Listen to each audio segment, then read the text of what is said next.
Hey everybody, welcome to Extra Time presented by AT&T 5G. I am David Goss. Alongside me today, we've got Calen, Carr, and Super Sub on loan for one episode.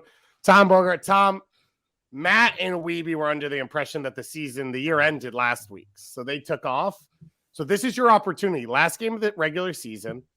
No one thinks we're paying attention, but contracts for next year rely on this one moment. So you could win a starting spot today. I gotta say, I'm starting the bit of the super sub talking to me like an outsider. You know, I feel like I've gotten called up to the first team enough this year that I should be part of the group. Like, I think I've made enough appearances that when you guys win a trophy, I'll get a medal as well. Like, yeah, whether you want to give me one or not, I think I've done enough. All right, CCL bonus. I like that. I'm gonna start. It's like Calen and Chivas. Anytime Chivas wins the Liga MX trophy, Calen gets a little bit of a bonus. He gets a tweet mention, all that stuff, because he played. 70 minutes one time for them? Yeah, but it was Chivas USA, so doesn't matter. Yeah, but I feel like there's a clear delineation between the two clubs. It didn't quite blend as well as we all thought when the project began. So, I'd argue it was a success. Gareth Bale scored the winner for LAFC, so it's all a success. True. Both of us club legends. Yes. Exactly. None of it matters. We got a great show coming up for you. The SuperDraft is happening this week. That is actually where Andrew and Matt Doyle are. They are in St. Louis. So that is going to be live streaming on all of the MLS channels, as well as I think if you're in St. Louis, you can go. I don't know how you get those tickets, so you should go to MLSsoccer.com and figure it out. We're going to have Travis Clark on. He is the college soccer OG genius to sort of walk us through big names, things we should think about. It's been up and down, the draft, the last few years. It's not, I don't think there's any uniformity anymore of, the draft matters. It doesn't. It's based on class and fit. Like, there's no way you can come out of some drafts and say, yeah, every pick can play. But at the same time, we've had recent drafts where a lot of players have been a factor. And obviously, you just look at RSL starting Jasper Loffelson 20 times in central midfield this year and know that anything can happen in the super draft. So that's coming up on Wednesday, and that's why Andrew and Doyle are there, and we'll have Travis Clark on. And then, of course, we're going to dig into a ton of the news, rumors that are going on around Major League Soccer, many of which were tweeted out by the guy in the box to the left of me or right of me, depending on which direction you're watching it. And if you're not watching and you're just listening, you can watch the show on YouTube every single time it comes out, or you could just listen to it as a podcast. So we'll do a lot of that and some of the official news that has come out, as well as talk a little Club World Cup. But first, we have to talk about the actual World Cup. And in celebration, I brought the jersey of one of the players of the winning team. If you're not watching, Inter Miami's Lionel Messi finally wins the World Cup. And it is the biggest moment in MLS history. It is actually a historic moment for MLS. Thiago Almada of Atlanta United on the Argentine roster, played one time at this World Cup, the first active MLSer to win a men's World Cup. Obviously, I guess you couldn't win a women's World Cup out of MLS, so it doesn't even make sense anyway. And that is a huge moment. This was the biggest game in the history of the sport. You guys, how did you experience it? How do you feel about 24 hours later? Wait, can I just add one thing real quick? Because I saw Matt Doyle. On, what? Gonzalo Higuain. Yeah, Rocket. To get you there. Okay. Doyle tweeted, all he has left to do is an MLS Cup. He has to do MLS Cup, and then he'll be regarded as the greatest in sports history. Just one last trophy, which I thought was a great tweet, although not really on brand for Doyle. I thought he was a supporter shield guy. Like, good point. Like, good he's point. like saying if Messi has to do is win the MLS Cup. I'm like, well, I agree, but you got to hold that over him. And anytime that an age-old debate comes up every year, and you guys are going at it, just to like, I got to really help Doyle with his tweets lately, coming in as a consultant, just to be like, supporter shield would be way more on brand there. I think Doyle is honest enough to admit that Messi probably walks too much to really compete for a supporter shield over the course of 34 games, but it's short tournament like what we saw in the World Cup. That really fits his style, you know? Yeah, I could see that. I mean, as a Dynamo guy, you know, that's really when the season kicks in. Gosh, you never miss a chance to slander my Dynamo. I love it. I also love the meaning how this Inter Miami jersey has changed, where every time I see you in it, I still think of Higuain. And then now, now you're going to think of Messi. I might. I'd love to think of it that way. It would be amazing. Either way, amazing game. I assume we haven't seen it yet. It's going to be the highest rated soccer game in the history of the United States. Like the timing was perfect. You go into extra time on Fox the hour before the NFL starts that weekend in the craziest game ever. Everyone's talking about it. And it was that cool moment, at least for me, of I'm getting texts from my uncles and aunts who don't watch soccer, right? Like it was that game. I don't know if you guys experienced that as well. Of like everyone's a soccer fan for 2.5 hours.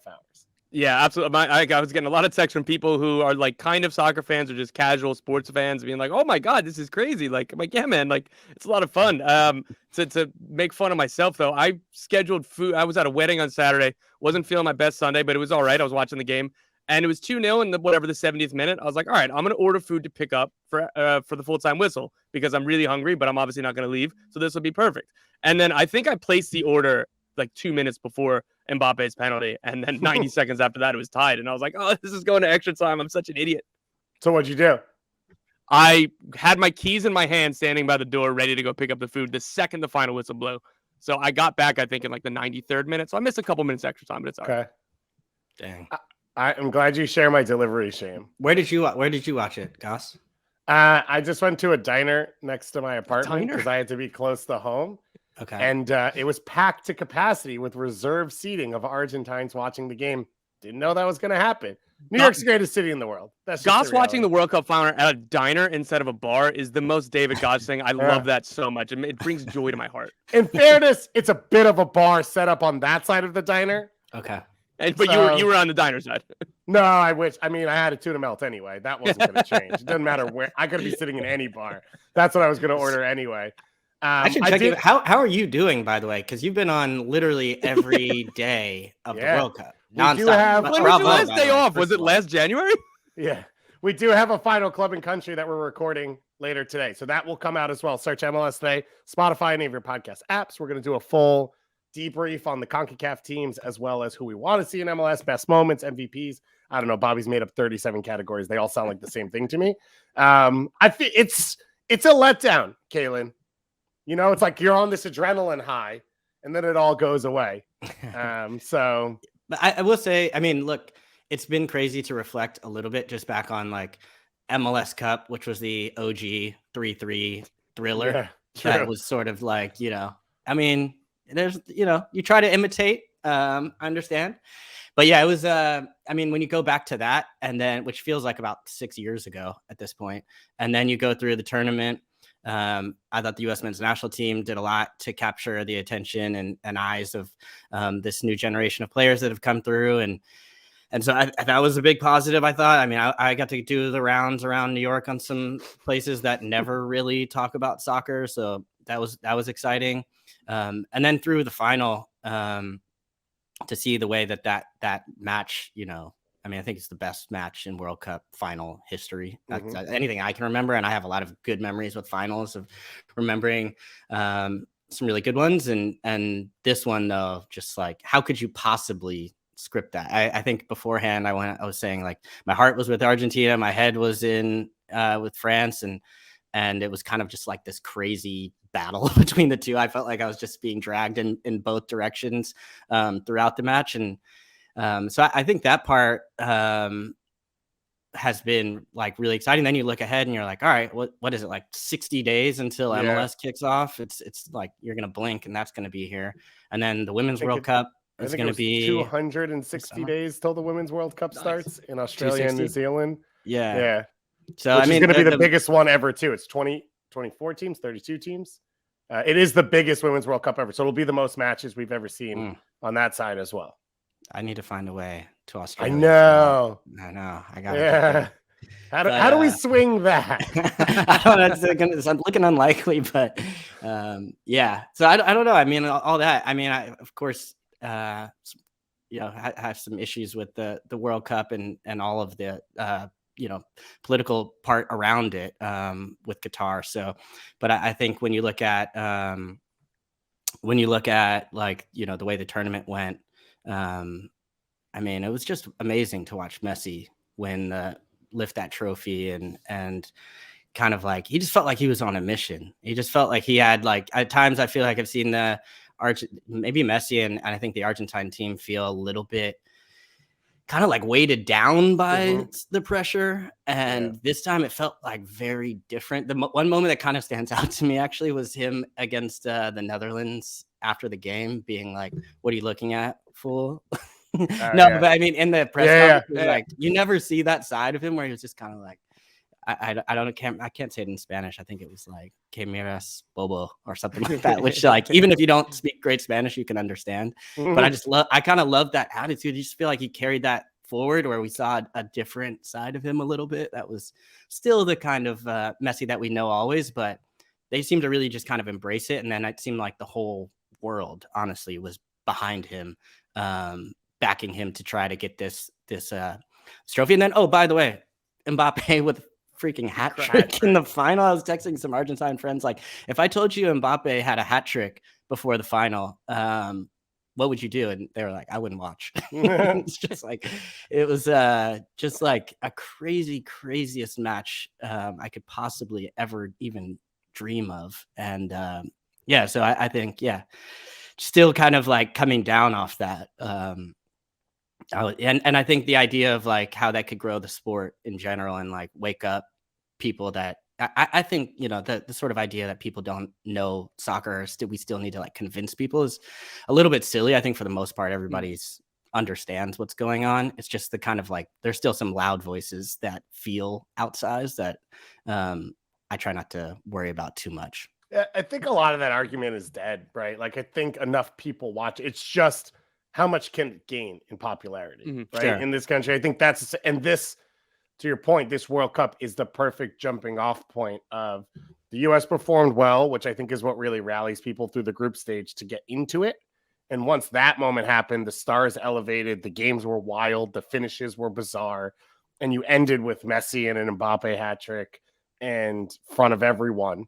And so now from here, it's what's next. And I think people will connect to the sport and connect to the game. And it's why we make jokes, but it's why the Messi thing makes sense, right? He's accomplished what he's accomplished. He's got nothing left to prove. What's next for him if there's something? He says he's not going to retire from Argentina. Yeah, by the way, which was a bit of a shock. Wow. Yeah.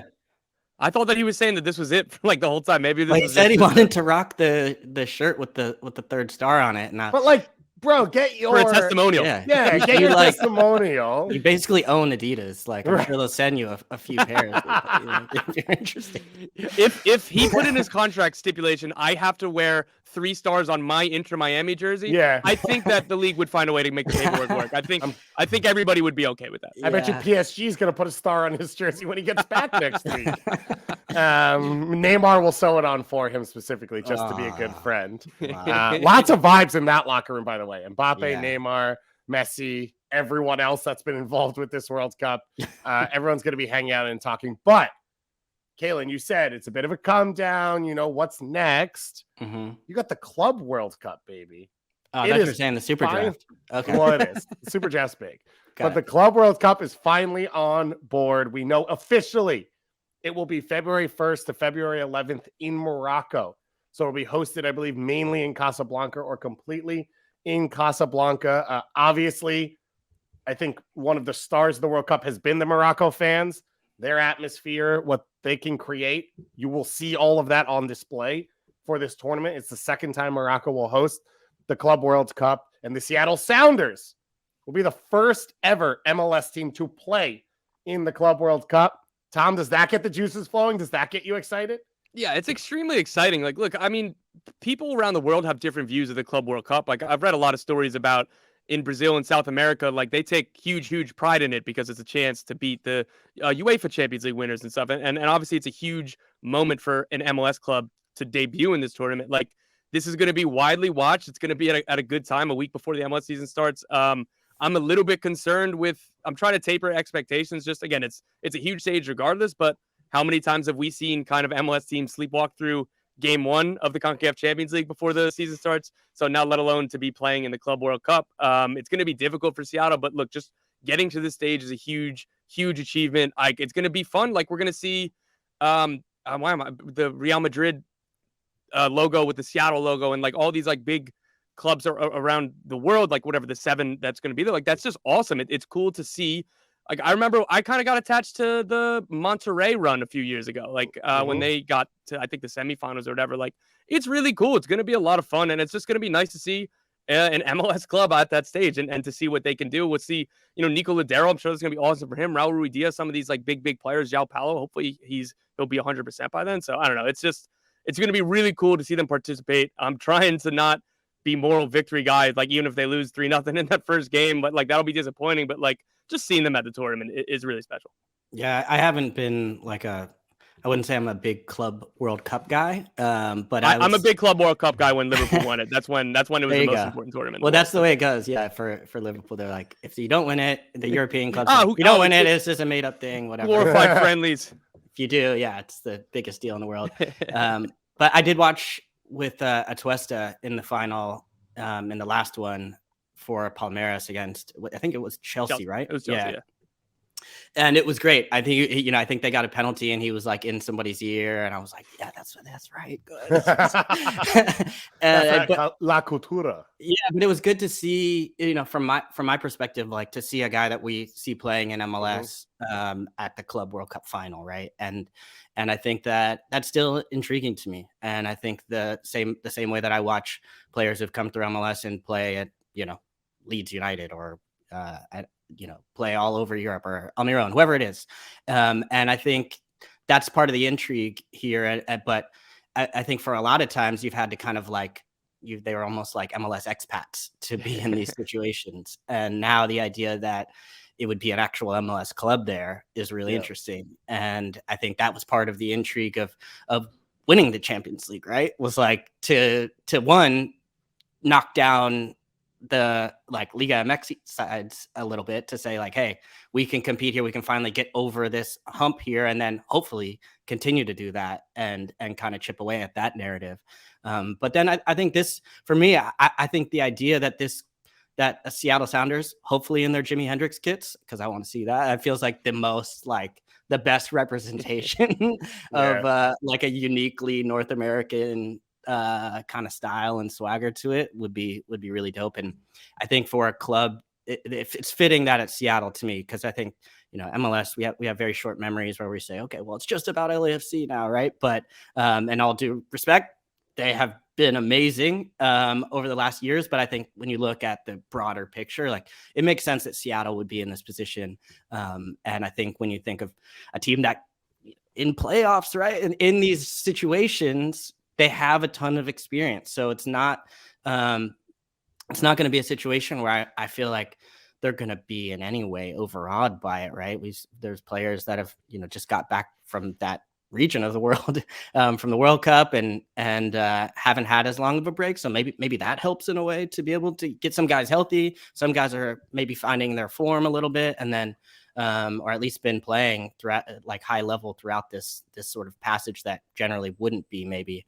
And then maybe that gives them a better opportunity to start things. And for a Seattle perspective, we've seen them knocked down in Champions League, specifically last year after what they had to do.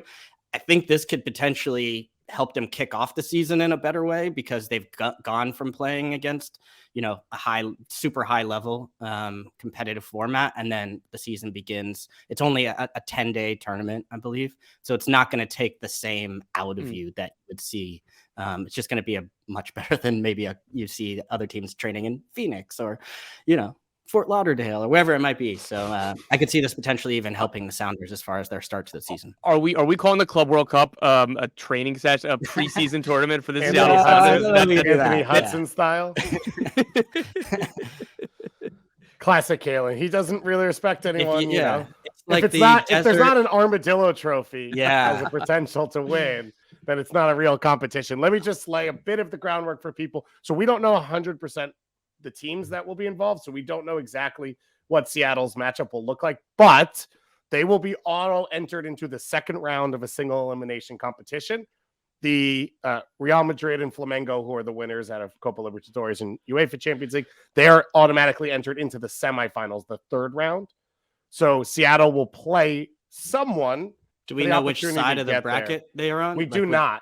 Okay. So what's going to end up happening is what makes the whole thing a bit confusing is that the host always gets one team in the tournament. That is Morocco. Wydad Casablanca, as we have seen this year, they won the African Champions League because everything's Moroccan. So they now have auto-qualified as the African champions, which threw it off a bit. So Al Ahly, the Egyptian side, they are coming in instead of a host country team into the entry game. And we don't have an Asian Champions League winner because it seems like half of Asia took off around the World Cup so that Saudi Arabia and Qatar could train as club teams over the course of that. So it'll be a draw. It'll be a draw to see which side of the bracket the MLS team's on and who they play. The options there are those. It's either Wydad Casablanca, the winner of the Asian Champions League, or the winner of Auckland City from New Zealand against Al Ahly in the entry to then play either Real Madrid or Flamengo. We don't know. I feel like I just got a sneak peek of Club World Cup Daily. Let's go. From on the ground, by the way. Yes, from Casablanca. Naturally. Gotta be in Morocco for that one. Yeah. So yeah, it's either way, it's going to be historic, right? They're going to play. Seattle's going to play a club an MLS team has never played in a competitive competition from one of the continents. The Casablanca one's interesting because it adds a home field advantage at a time when everything's normally neutral and, weird and stuff like that, which I don't think is an advantage or a good thing for Seattle. And then the opportunity to play against the Flamengo or Real Madrid. We know what Real Madrid is. For Flamengo, they're the biggest club in Brazil. The roster is loaded. Darius Tequeta, right, scored 2 goals for Uruguay in the group stage. He starts for them. Gabigol, Everton Ribeiro. Like, there's a load. Arturo Vidal. There's a loaded Flamengo side that you go up against if you are Seattle. But it's 1, 2, maybe 3 games. Your best 11. Like, this is a really strong Seattle, 12-14 that they put out there. You're not asking them to do it for 34 games. You're asking them to win 1 or 2 games. And as Calen said, that's what they've been great at, is playoff must-win, can't-go-home formats. And it's Rui Diaz in a knockout game. That's his specialty. It's Christian and Jordan building on their World Cup experience. It's Nico Ladero and Rusnak. And as you said, Arriaga, who played at the World Cup for Ecuador. Nuhu.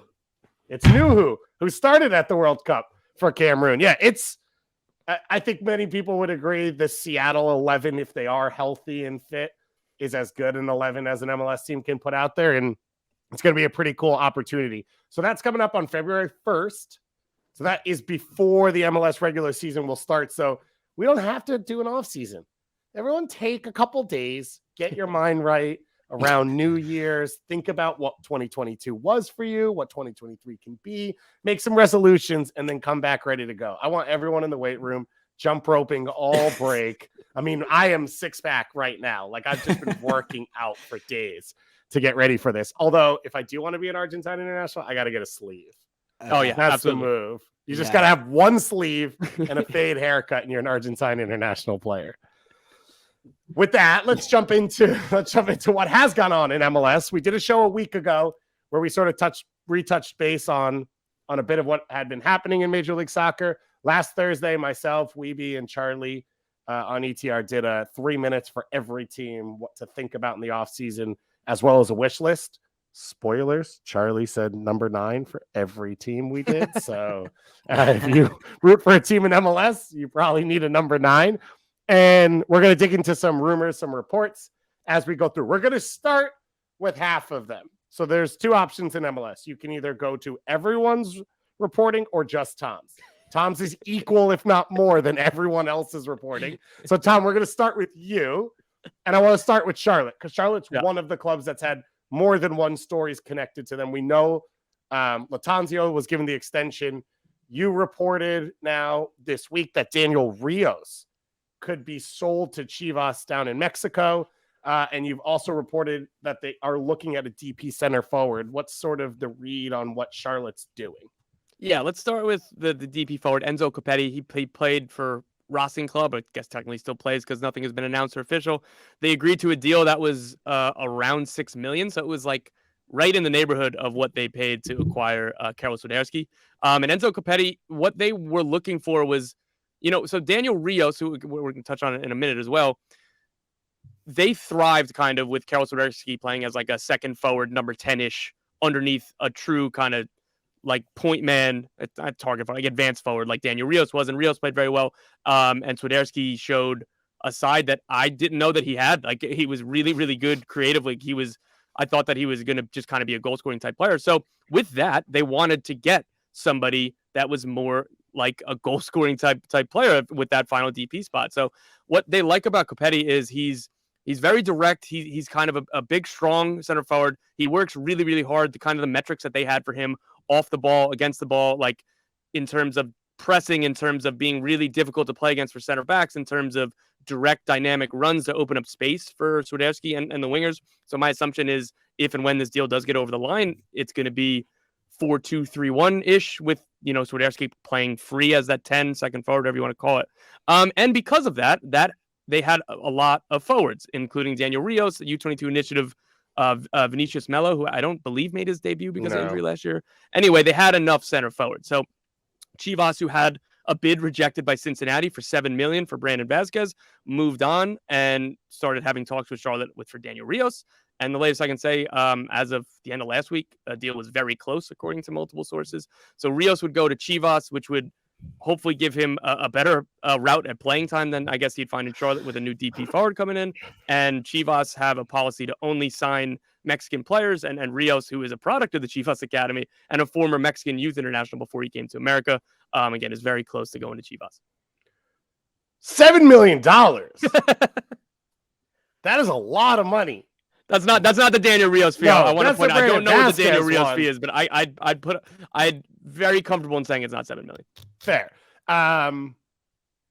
Daniel Rios was good for them last year. I can understand Chivas has to sign Mexican players. You normally get an increase in your number if you sell to them because they have that small market. Liga MX teams are marking them up so much. We now see Brandon Vazquez. We've heard rumors around some of the LA Galaxy Academy players that they're I think this is an opportunity for them to open things up.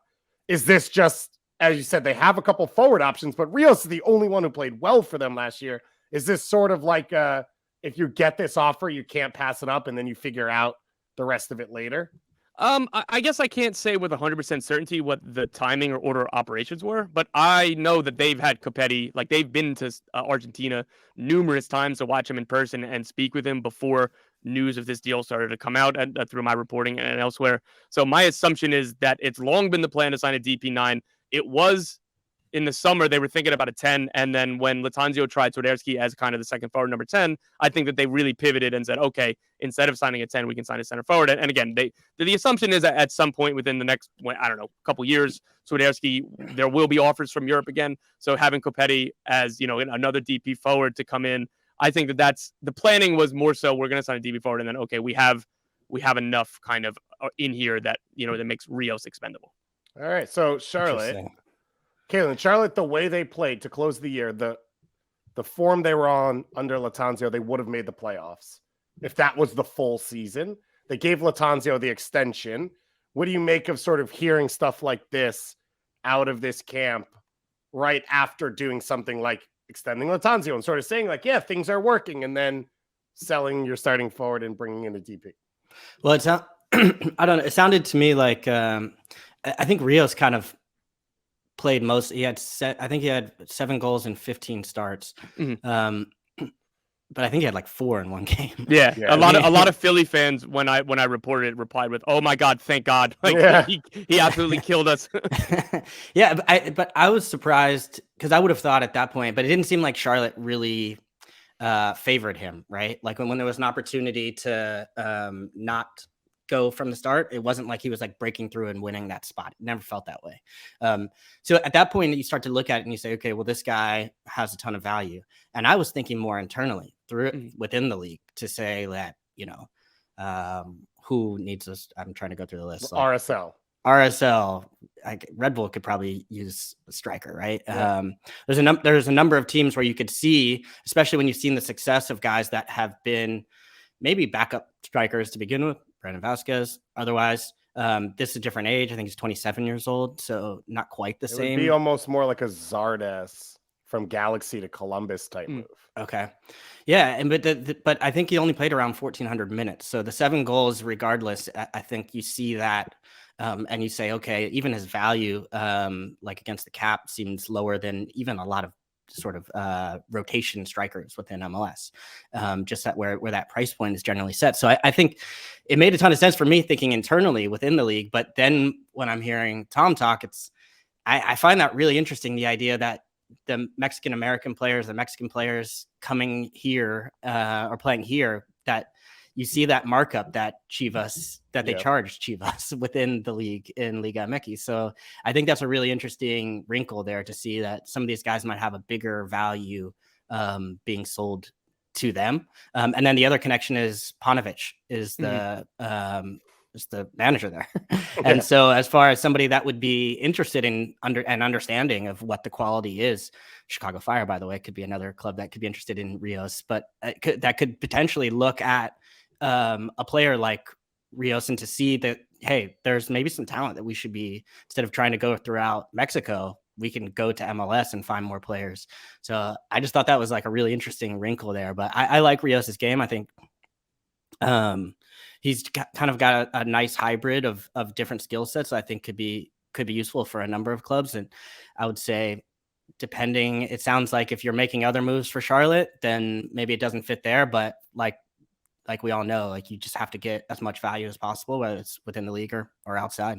Yeah. On the one hand, I am worried because you had a club that signed a bunch of foreign players, international players that pretty much almost across the board failed in year one. Then you were forced to trade for a bunch of MLS players. They all succeeded. And now it's like first move is to go back to that original style of like, we'll bring in an Argentine center forward and get rid of the guy who scored 7 goals in MLS and push Shinyashiki further down the list and all that. But I think things are settled now more. And so I'm willing to trust it, at least 1 or 2 moves off the bat.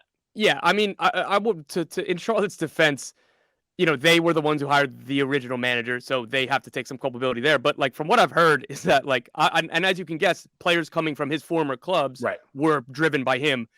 He was very specific in a lot of different targets. I was, you know, because I think we talked on this show numerous times that of like, oh, like, are Charlotte going to make like a big intra-league trade as expansion teams do? I was told it was like, yeah, like Miguel didn't really like any of the targets. He was like, that guy's not good enough. Oh, we have to sign this person from Independiente Valle or wherever. So I think that they were a little bit handcuffed in that, and they were trying, all right, like we're not going to put a lot of resources into a player that the coach just isn't going to play. And then I think if you look at the last 2 windows starting in the summer, what they've done in terms of the additions, you know, they brought in Rios, Shinyashiki, Anton Walk started to play more. Adilson Malanda, the French center back, has been really, really good. Derek Jones started to play more and looked really, really good. Brant Bronico, I thought, was probably their most consistent player all season. And they've already been able to move on from some of the bad decisions, I guess you could say, the players who didn't work out, like Alan Franco or Jordi Alcivar. And you go down the list. Why am I thinking of missing the name of Sergio Rivas? Yeah, all these like just look at all the outgoings that they were able to get out of pretty quickly. So the positive news there is that they weren't hamstrung for multiple years because of bad contracts, which we've kind of seen when it goes bad for expansion clubs early, like, you know, Cincinnati. It's not to hit them with a drive-by, but part of the problem wasn't just that they weren't very good. They spent a lot of their resources and had long-term contracts, so it was more difficult to get out of. So I think that Charlotte showed in the last 2 windows a lot of flexibility. And again, they held this DP spot open that they're trying to use on Capetti on purpose because they didn't want to lock themselves into long-term agreements and then, oh my God, we suck. And so the way that they were able to have the flexibility, I think that that's a positive way. And we'll see if they can continue to grow under Latanzio. Excited to see what Latanzio can do. They set the record, I believe, for attendance for an expansion team as well. So a ton of excitement going into year 2. Let's bring up another interesting MLS former head coach connection. Maybe a bunch of money dropped on your door out of nowhere. Rumor, which is Benji Kikanovic. I believe you reported this. Correct. Tom, that AEK Athens, where Matias Almeida is manager of, they have, I believe it's a Russian oligarch owner that spend a decent amount of money, has come in with an offer to San Jose for the second time.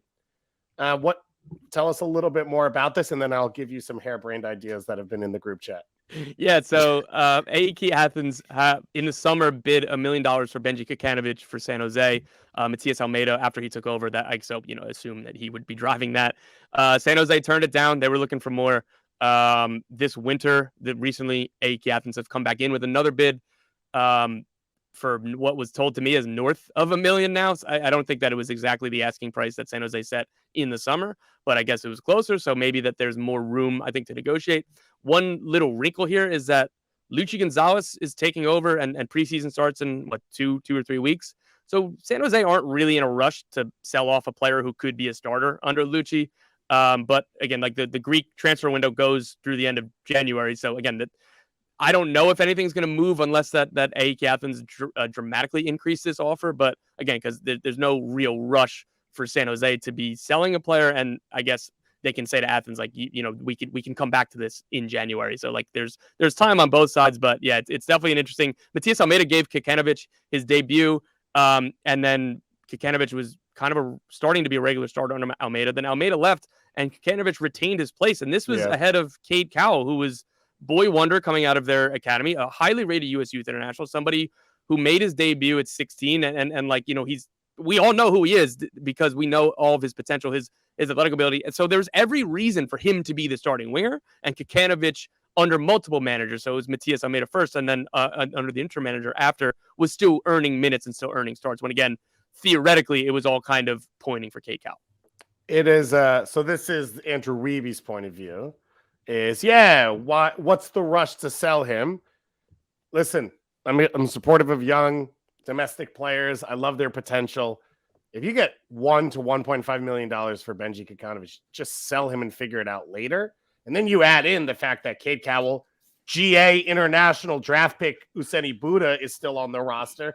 And this is a San Jose team. Calen, you sort of already talked to us at MLS Next Fest. One of the more impressive U17, U19 squads. That's what Lucci is being brought in to help sort of connect a bit. That's what John Wolynek was brought in to do as well. Like, this just feels like a too good to let it go type thing.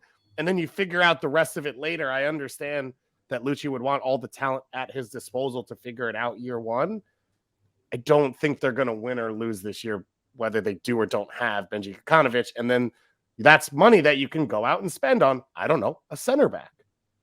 Maybe that would be a helpful position to have at a competitive level in MLS, or another winger, whatever it is. Is anyone here, if you were San Jose and you had this offer on the table, would you take it or leave it? I take it. I'd say you have K-Cal, you have Cruz Medina, you have Nico Sakaris, like they, and as you said, Kaylin, you guys can speak better to it than I could.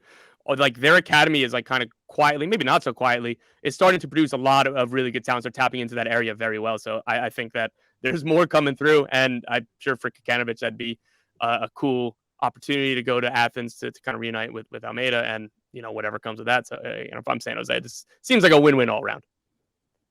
Calen? Well, I support a different Athens club. There's Calithia is the they just got this. I think it's the same. Sound like a big supporter. Yeah. I just follow them on Instagram, actually. They're the same group as the Venezia ownership group. So it's like, it's kind of the hype club. So I really can't support any other Instagram clubs in the world right now. So no, I mean, also, he has the plastic still over the tattoo that he got of their crest, so he can't show it to us. I think it depends. I think it's all up to Lucci, right? I think this question, and I think that's what he's been brought in to do, is to make these types of calls. And I think for me, the most interesting part is to see what he does with that academy and how he unlocks that and how he's able to bring up some of these players. Because I went to the MLS Next Fest. I saw a bunch of these guys. I saw Cruz Medina. Whether he's ready now, it's kind of awkward to watch, because you see these guys at this level and you're like, yes, clearly the best player here on the pitch, like just so comfortable on the ball, controlling a match. But then you're saying, okay, well, what does that look like in a first team, right? But who's there? Chris Wondolowski was there helping out, talking to him. And so I think, helping bridge that gap, you're starting to see more structures in place to help these players make that transition. And then when you have a manager at the top that actually believes in these young players, it seemed very strange, speaking of Cade Cowell, that he was buried on the bench for long stretches of the season, or played out of position even by Almeida. So it just, like, to have sort of a more cohesive system and plan for these players, I think is really important. And then it just goes to figure, does Kikanovic, is he a bridge to that? Does he play a part in that, where he's like going to be here for a bit and then you raise his value even further? Or do you just take it? And I kind of lean towards making that move now. as well, just because, I mean, what's the rest of the market coming in for him? Is there a bunch of other clubs coming in for him right now? It feels like a unique, similar to the Chivas thing, that his former manager is working for an international foreign club that has a wealthy-ish owner who's willing to do this for him. Right. And that doesn't mean that every team on the Ike Athens level, right? That doesn't mean a Bruges and Young Boys and FC Midtjylland are all also coming in for him. This feels unique and a specific opportunity to also like set a market. Because that's the other part of this, whether he's developed there or not, people don't really know as much as we say they do, right? When Dallas and Philly and when Red Bull sold Matt Miazga and other pieces like that, you know, Juan Agudelo, Josie, you could argue how much they developed them or not. It still gets connected. And the next sale is still connected saying, well, this was our market then. We believe this guy's better. This is the market now. So I still think all of that is necessary. And I don't think there will be a bidding war around this. But, you know, maybe Andrew Wiebe actually has a club that he's operating where he comes in for that little bit of extra. I love the fact that the group chat was buzzing for like an hour. So annoyed going about it. intense about the Kikanovic sale, not sale. People were getting fired up. I was like, oh man, this is it was such amazing. a galaxy brain thing to think and then like force me to talk about it and deal with it. Let's get through a couple other Tom rumors. What do we call them? Do you have a thing? Rumor sounds dismissive. Sorry, I don't want to say reports that you're saying they're 100% happening, so I don't know what terms you use. But you don't have a Wojbomb thing? No, they just get the Tommy Scoop stuff, and you can't make your own nickname. That's like I feel uncomfortable even answering that question like that because actually that's corny. Pretend that never happened. We'll wink, wink, you. nod. We got you. Don't worry about it. All right, let's go to Orlando. Yeah, the connection. The name was Franco Fagundes. Tell us a little bit more, and then explain to me just what is Orlando City right now. Yeah, so Orlando had a bid rejected for Nacional attacker. I believe he's a center forward, but can kind of also play as like a second striker, like as a 10-ish Nacional forward. They had a bid rejected. The Nacional president kind of came out, and the way that it seems like they're very open to selling him, but they're trying to make sure to get they've put a price on him for $8 million, and then in the original report that came out of South America, I forget which outlet, it was like.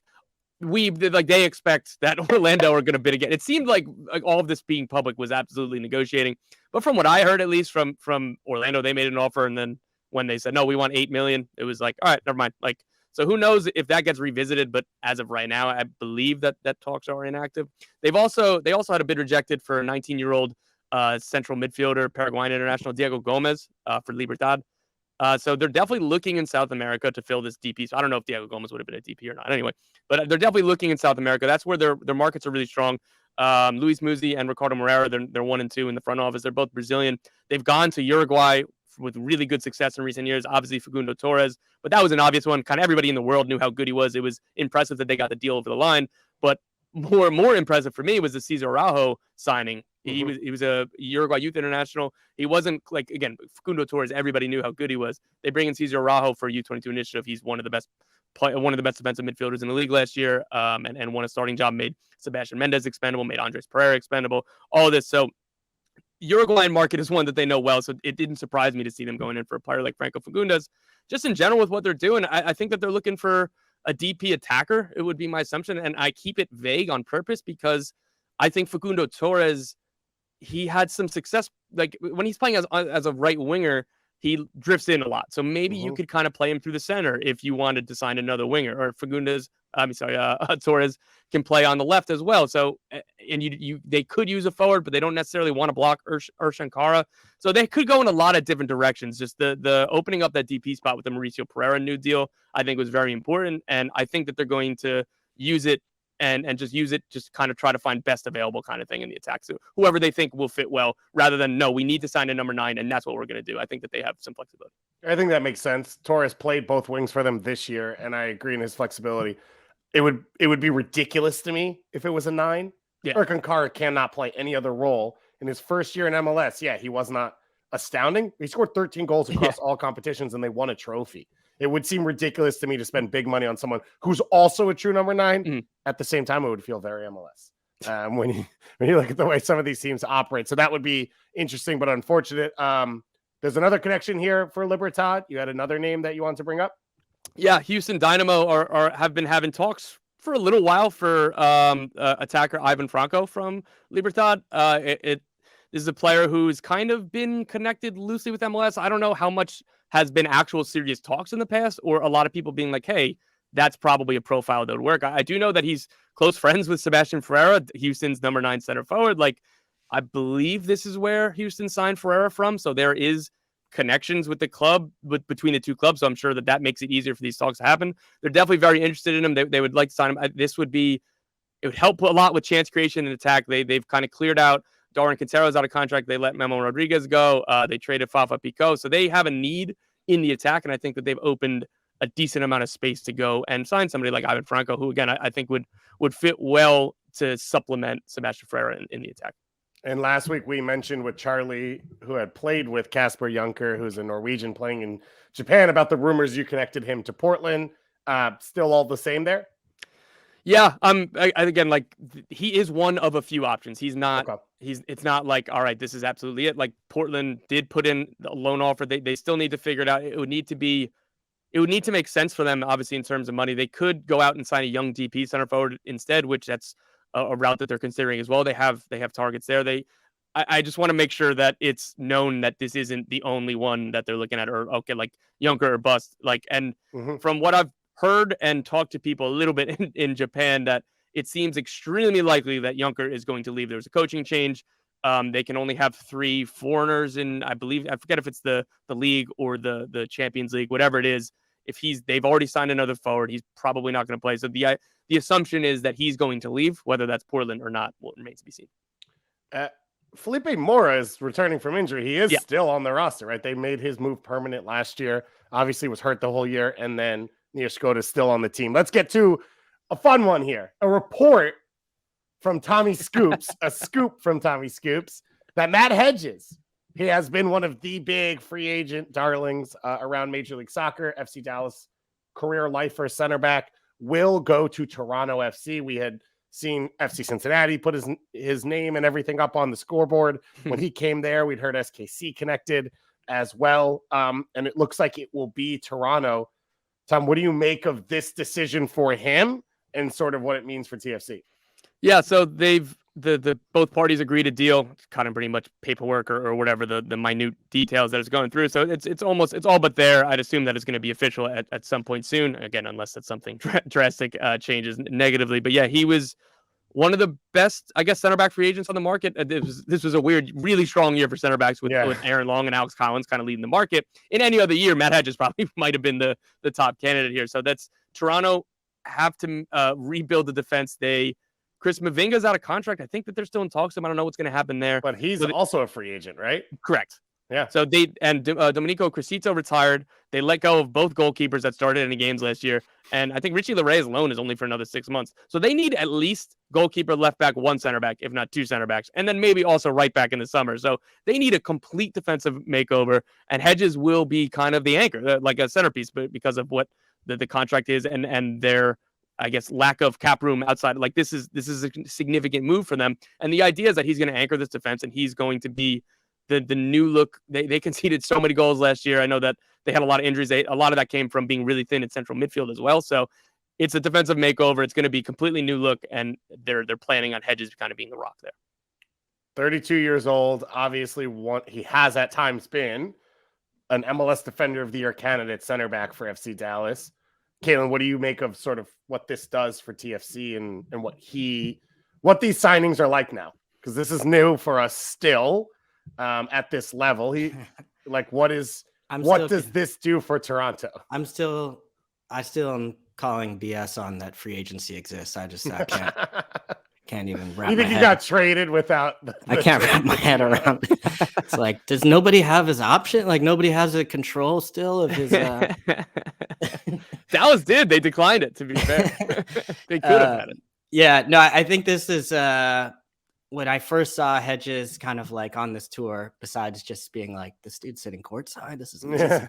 I was like, yeah, Toronto makes the most sense, and I think is the the most compelling project and one of the more compelling like sort of storylines heading into this upcoming season with just the changes they made at last year, how bad things had gotten, and the process of Bob Bradley trying to like remake this club. Yeah. And if you have a bunch of question marks, right, throughout the back line and the goalkeeper as well, you need somebody that you can kind of like depend on, right, on the team. And I think Hedges has been very dependable as far as him being able to play a ton of matches, the experience. Just it reminds me a little bit of the Drew Moore signing, who I believe came to Hedges 32. I believe Drew Moore came exactly at that same age, at 32 from Colorado, and was maybe I think Hedges. I think he won the Defender of the Year about 5 years ago. I think it was like 2016. It was when they won the double. Okay. So it's like a little bit not sort of like right at his peak, right? A little bit. But I think for center backs, especially at that position, having that experience and understanding, you can play later on, and it really becomes more about organizing, using that experience. I think that Drew Moore is like literally the perfect example of what you would hope this turns out to be for Toronto FC, because he was able to come in those first couple years.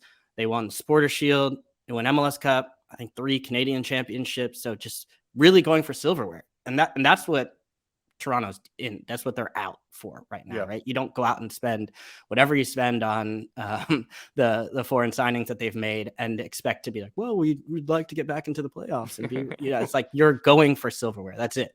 And so I think it makes a ton of sense from that, whether it's, I think Drew Moore, maybe about 4 years on, once you get to like 35, 36, it starts to get a little harder as far as how that goes. He went back to Colorado and absolute legend no matter what. But I think the idea for Hedges to come in here and kind of anchor that back line, for me, it just makes a ton of sense. And the interesting thing about free agency for a team like Toronto is they spent a lot of allocation on a Mark Anthony Kaye and a lot of external money on the DP guys. So you get this player without having to give anything up inside the league. Can that help you then also go get the next guy? And Hedges seems like one of those pieces. We've seen him do it for Dallas. He can help the person next to him, right? He'll help stabilize or elevate that person next to him. There are question marks around injuries with him. 32 years old. He's had some knee issues, some back issues, I believe, as well. So that's sort of the gamble TFC's taking, but they have to, because as Tom said, it's basically 5 defense. They are one of the weirdest teams in MLS. The entire attack and technically the central midfield established. Osorio back too, right? Oso's back. They've got, you'd assume it's Bradley, Kaye, and Oso with Bernadeschi and Insigne and some combination of Ayo and Jesus Jimenez up top. Done. Yeah. Except the entire back 5 or 6, whatever it ends up being, that they'd have to play defensively. Victor Vasquez officially announced that he will be returning to Toronto as well. Does not help solve any of those defensive issues, but legend. Had some of the most epic moments in TFC history, so that's cool for TFC fans. Let's go to the other side of rumors and reports. Everyone else that's not Tom, which is very small and very little. And we've got one out of Argentina, CL Merlo, who's one of the big-time reporters out of Argentina. He says that Maxi Moralez of NYCFC wants to return to his hometown club and leave NYCFC. Shout out to any reporter in Argentina that's like digging through MLS stories right now. Just respect. For what it's worth, it was a couple days before the final. I don't know, but I'm sure he's still tweeting through it right now, so you gotta respect it. That's amazing. It's not the biggest story in Argentina right now. Is there other stuff going on? So this would be Racing, by the way, which is Maxi's hometown team. Is that the same one as Gustavo Bou? Yeah, wasn't that the story? And as well, that's where Enzo Capetti is coming from for sure. Like, nice. We keep on seeing Racing Club kind of come up around MLS. So, what do we think about the idea that Maxi could leave and how it affects NYCFC? Calen, let's start with you. Like, I mean, you for the club, you have to do whatever Maxi wants, right? Like, you just have to respect whatever his decisions are. I mean, this guy has brought you an MLS Cup, has been really he's carried you through multiple eras, multiple managers, and continue to keep you relevant. It is worrying, I would say, from an NYCFC perspective, just because I tried to go through and think of like, well, it just wasn't quite the same when he's not in the lineup, right? You look at CCL this year, and I still feel like if he was available and healthy, NYCFC could have been right there in it, going to the final, and potentially at the Club World Cup. Who knows? And then you see it again and you're like, okay, well, how much better he makes Santi Rodriguez, how much better he makes Santi Rodriguez, who's also not probably not coming back or might not come back, but continue. That's another one. You just the way he plays to make the players better around him. Now he did play. His role was changing a little bit. It felt like it seemed like he came a little deeper into the midfield and was less of that. He was still a connector, but I would say from a deep lying position, which was different compared to the way we've seen him in the past, where he was really underneath the striker or being much more between the lines, but was still brilliant. So you'd hope maybe in some sense that Keaton Parks, when he's able to play and he got healthy at the very end of the year, can play a similar type role and can grow into maybe the next sort of person that could carry that forward. But it's just, I try to get my head around it, and it's so hard to imagine NYCFC without Maxi. And I think the bigger question then too is also what happens with Sean Johnson and Collins as well, because if you lose one, I could see, okay, well, you still have the core, but if you take out that spine, right, with Sean and Calen and Maxi, that starts to be a bigger question. But I think when you look overall, I'd love to hear what Tommy Scoops has to say about that.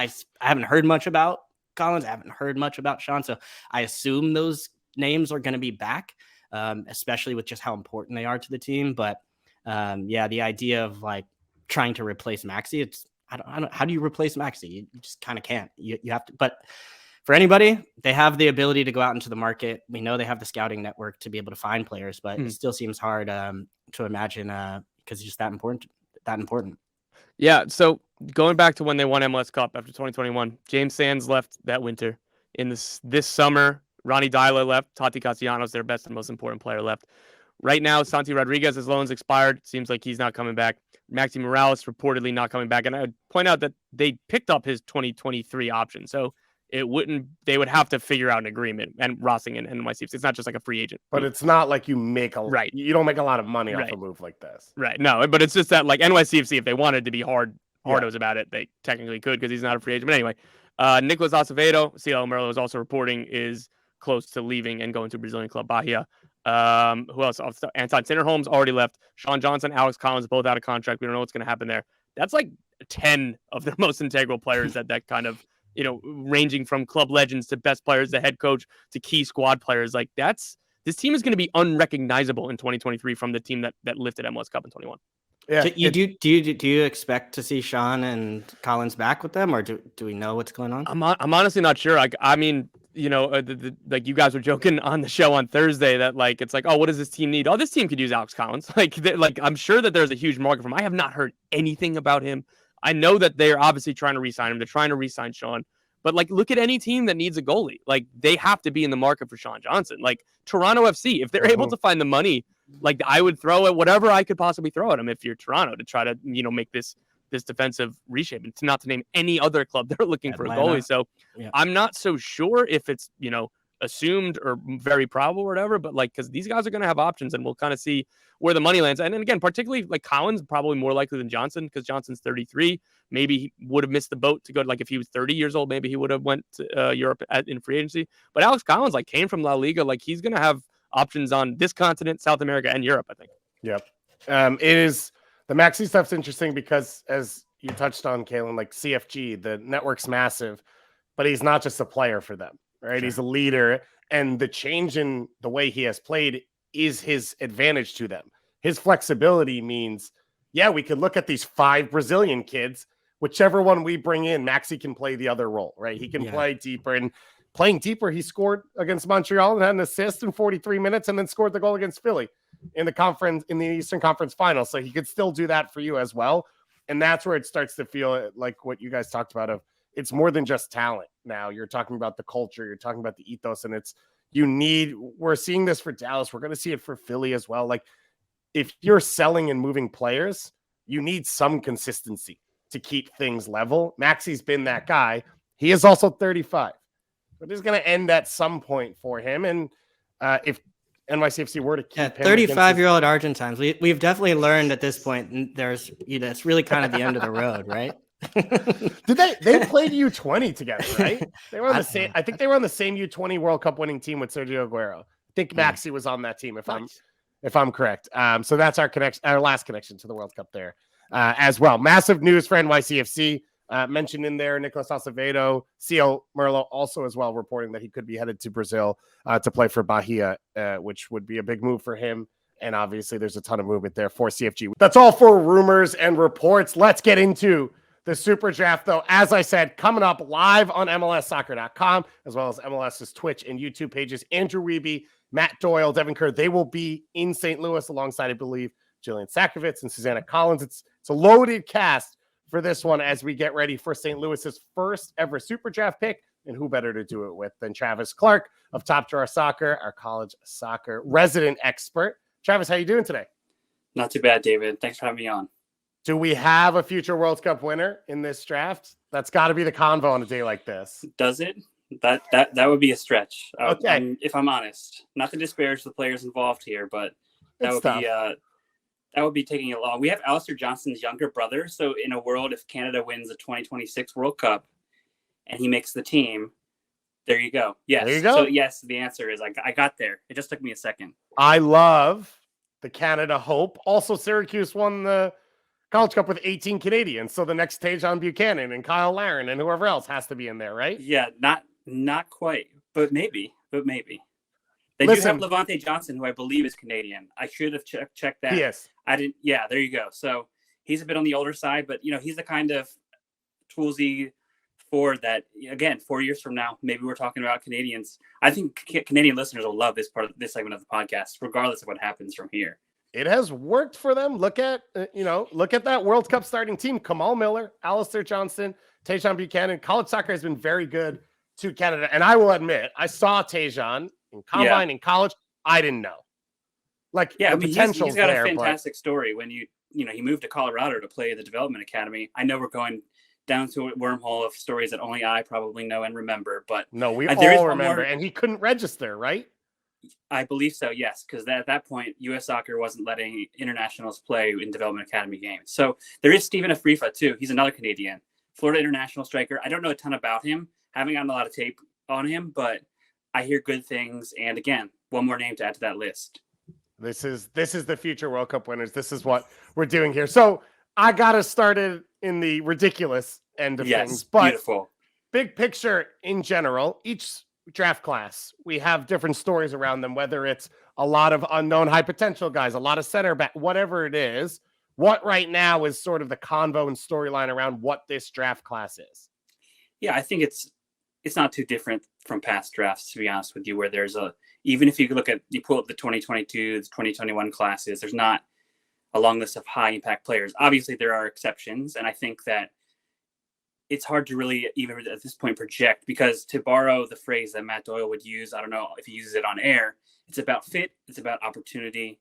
So what players, no matter where they're picked, no matter their ability, are they able to get into the right sort of system or team or coaching staff that will then entrust in them, hey, here's some NMLS minutes for you a year or two from now. So I think there's some interesting high upside guys from, Western Africa. That's a little bit of a trend we've seen of recent years, where you have players that, whether it's the Right to Dream or other programs, will come to a boarding school, generally in the Northeast, to play there for 4 years. And then they're very attractive to college soccer programs because they're high academic and high soccer ability. So now fast forward to the 2020, what do we call this? The 2023 draft?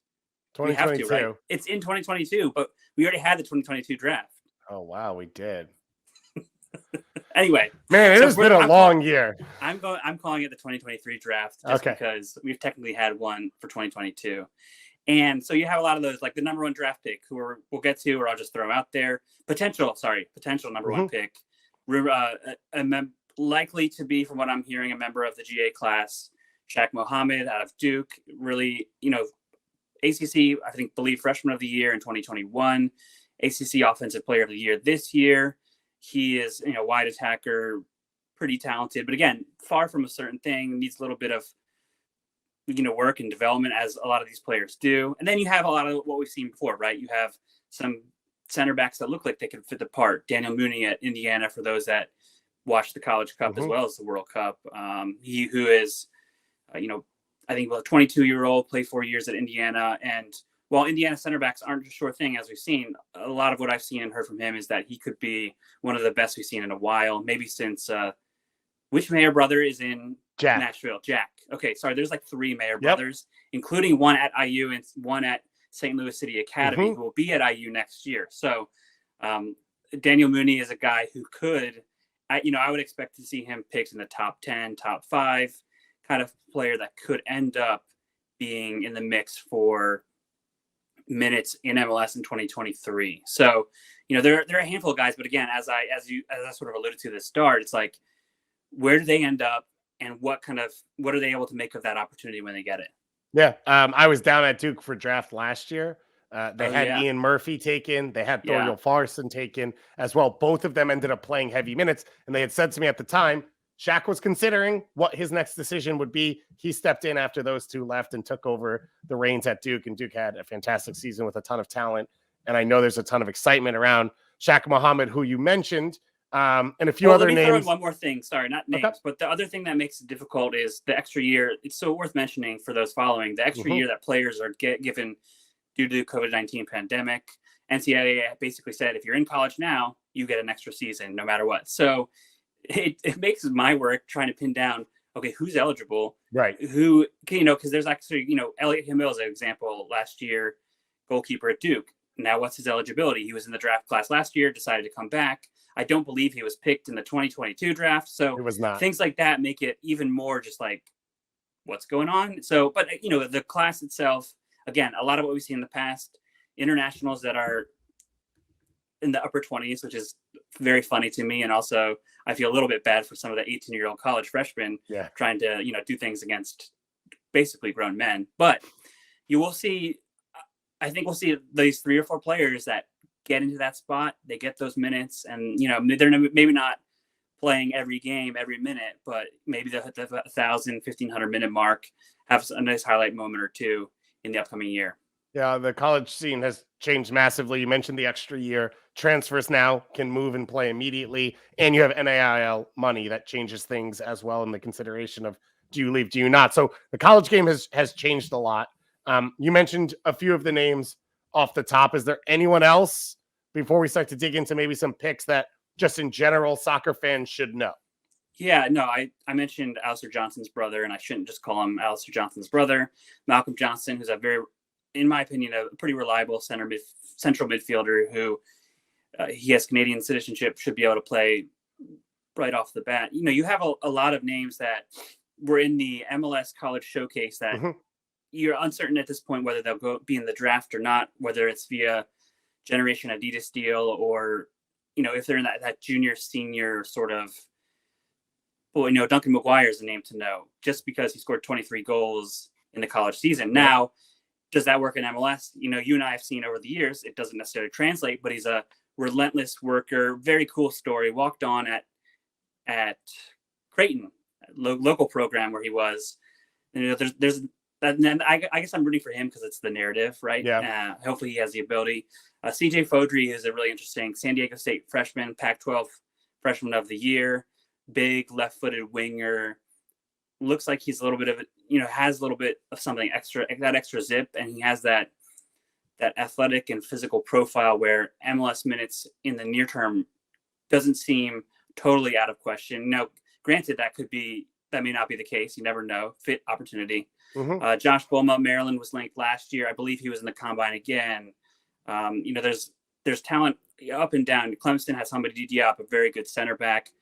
But again, unclear at this point whether he'll be in the mix for the draft as well. So, you look at Syracuse, Levante Johnson is a forward that I'm sure people, again, that watch the College Cup saw him working very well with Nathan Opoku, who is another Orangeman to remember when this list is official and comes out. So, from what I know, even just 2 days out, because of this quick turnaround, like, remember, the College Cup was last week. Right. This is a much earlier draft because they're getting in before the holiday, which makes sense on one hand, but on the other hand, you're rushing these decisions a little bit for some of these players. So I'm really interested to see who ends up being available and in the mix, because there's a lot of intriguing talent out there that will, I think, open some eyes once they get a chance, and if they do. I believe it's St. Louis #1, of course, as the expansion team, and then DC United, the worst record last season, #2. When you look at their depth charts, the options, and obviously we have to mention MLS Next Pro, a major factor in this now. Many of the super draft picks we saw last year either started the season or played the full season for those teams, and those are players where I think we're going to keep talking about this. It's not going to probably be year one impacts for most super draft guys, but there is still potential for them to become good pros for their clubs as they go along. What do you expect those two teams to sort of be talking about and looking at? Yeah, I think the factors that always make it difficult is the international slot, especially when you're looking at St. Louis City. I know that their roster is pretty full of international. So do they go for, let's say Shaq Muhammad has signed his GA contract. Is he the slam dunk pick? Do they look for a CJ Fodry? Do they consider Daniel Mooney, who is speaking of narrative, he's from St. Louis. You get the local kid. He obviously he was playing club soccer before St. Louis City's academy was in operation, played for local program St. Louis FC. Do they go there? Like, do they see him as that good, that much of a building block? He's not an international. Maybe he's like a third center back to start the season, compete with playing time for the likes of Josh Yarrow and whoever else is kind of in the mix for that center back spot. DC United is harder to pin down. They've been pretty aggressive on 15, 16-year-old homegrowns. Do they look in a similar vein? Do they go for a generation Adidas?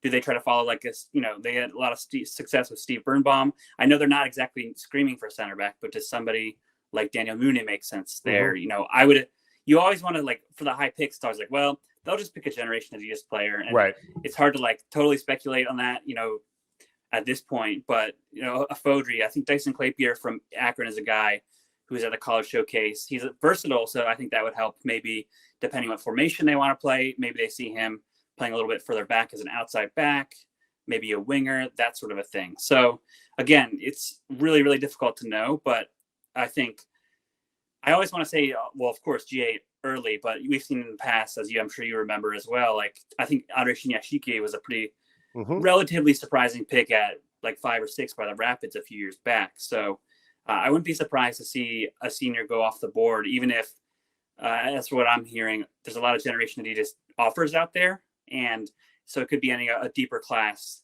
than we've seen recently. So I think that'll kind of dictate the way things go. You probably see a lot of trades too. We always see trades. The Nashvilles, maybe St. Louis, throw some more allocation money around. Probably nobody doing the FC Cincinnati of a few years back where trading every pick. Traded for every pick. And how many of those guys are on the roster now? I don't think anyone from any part of FC Cincinnati is still on the roster. So the draft picks are not the issue, by the way, because last year, Celentano, he became a starter for them. They nailed it on that one. So the draft picks were not the issue. The issue was probably more of the decision makers and what they did. But you think expansions, Julian Gressel, right? He was a top 10 pick. That was a senior international spot. And he ended up becoming one of the best fullbacks and one of the best crossers in Major League Soccer. I want to close you out on one, because we talked about the changing nature of college soccer and how it affects things. Is there any expected homegrowns that you look at coming out of college soccer, whether it's seniors or guys who could leave early that have connections to clubs that you think fan bases should sort of think about and know about? Yeah, there are a few names out there. We've seen one already, Jacob Castro from San Diego State, signed with the Seattle Sounders. I think that's an MLS Next Pro decision, because he's the fourth goalkeeper on the roster. So, maybe there's something else going on there. You just don't know. But he's a guy that I think, you put him in goal for MLS Next Pro, so he's getting reps, especially in that kind of a position. That's important. Names to know, there's lots of them. You have Garrison Tubbs, the center back at Wake Forest, out of the Atlanta United Academy. You have Keegan Hughes, a center back from Stanford, had a very, very, I should have checked this, but Pac-12 Defensive Player of the Year, maybe. Very good center back, regardless. Stanford has a history. Tanner Beeson played at San Jose for a good bit.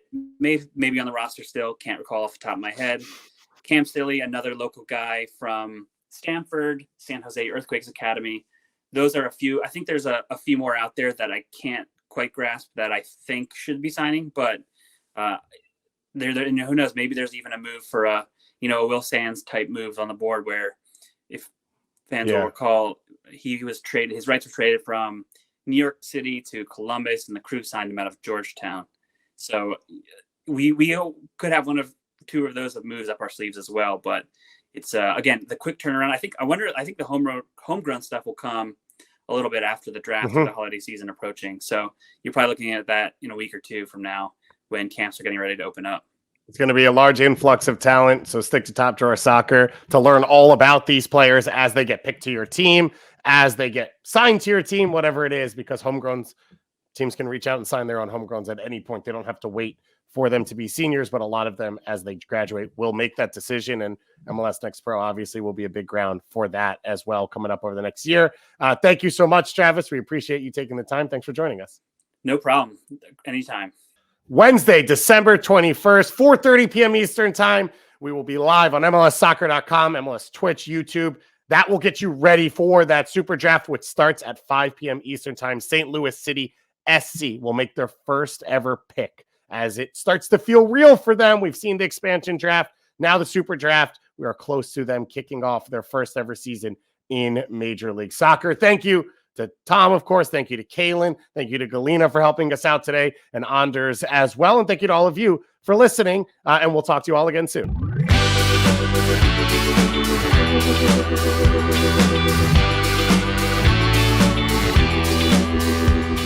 Congratulations, you made it through more than an hour of extra time. That means you love the show, and if you love the show, you probably want more episodes. Click right here for more episodes of Extra Time, and here to subscribe to the MLS YouTube channel. Thanks for following along.